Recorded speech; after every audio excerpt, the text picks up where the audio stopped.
friends, I am Sadanand Patharkar, working as an engineer in the thermal power station and having the experience of 12 years in the power generation field. The power outage, power cut, power failure and the blackout.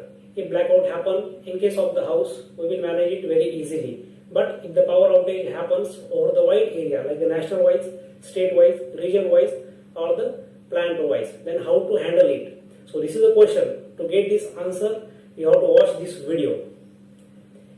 Such incidences happen very rarely, but such incidences happen recently in India also. On 30 and 31st July 2012, there was a blackout for continuously 2 days. The total north area, east area and the northeast area was in blackout. The 22 states were in blackout. So this is the problem that the circuit breaker trips which are provided at the 400 kV Bina Gwalior link. I am going to explain you the concept of the blackout, means how to handle the blackout in case of the thermal power station. So first we have to see the causes of the blackout in the thermal power station. Causes means the fault.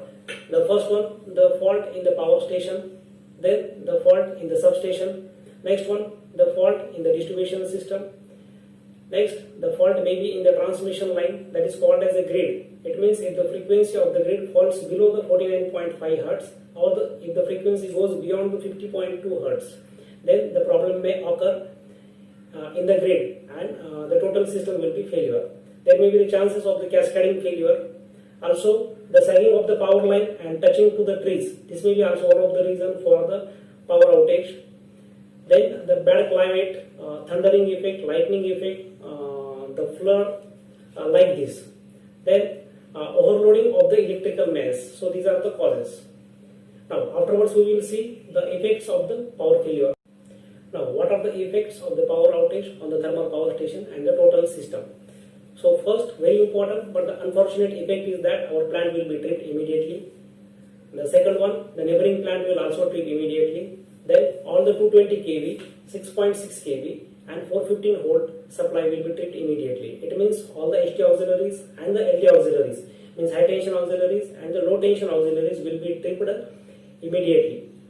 Then along with this, there will be a total darkness in the plant campus. All the lightings will be off. We are having the NLP, normal lighting panel, ELP, emergency lighting panel and DCLP, DC lighting panel.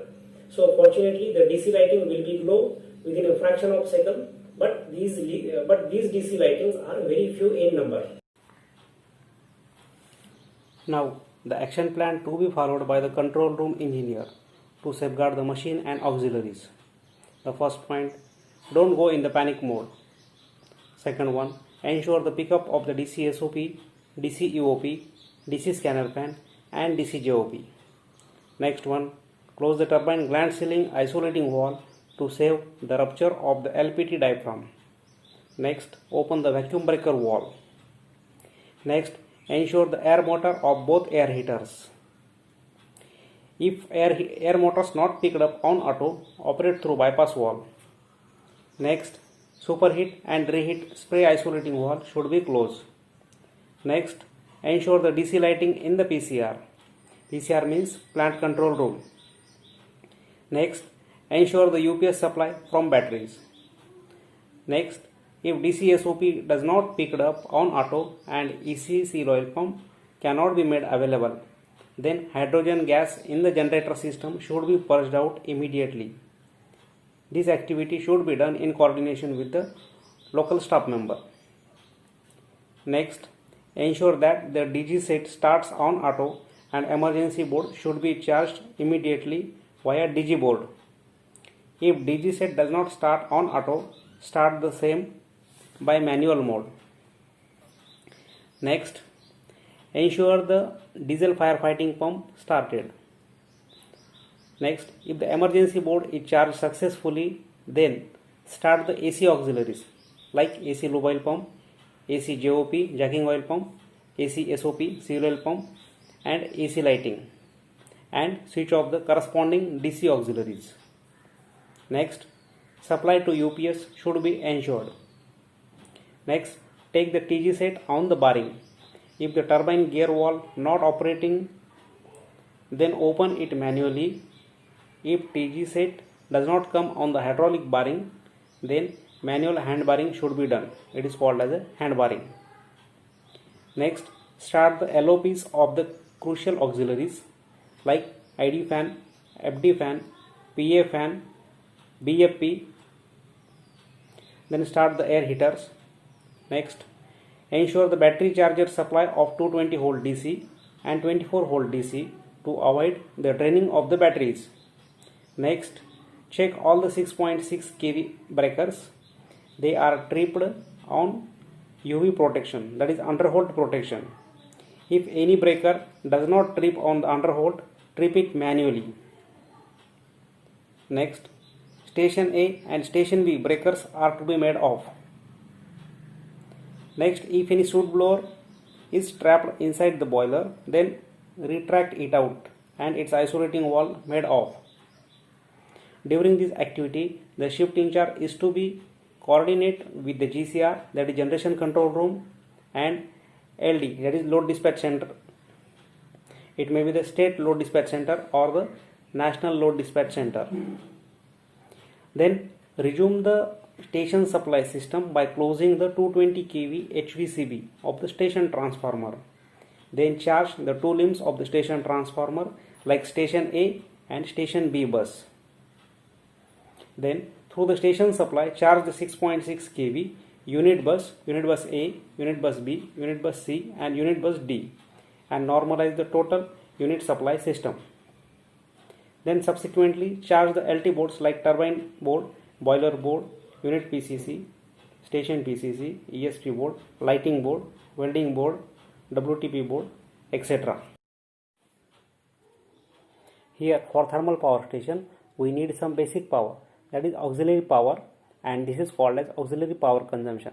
Generally, this is 9% of the full capacity. We are taking this auxiliary power from the grid itself.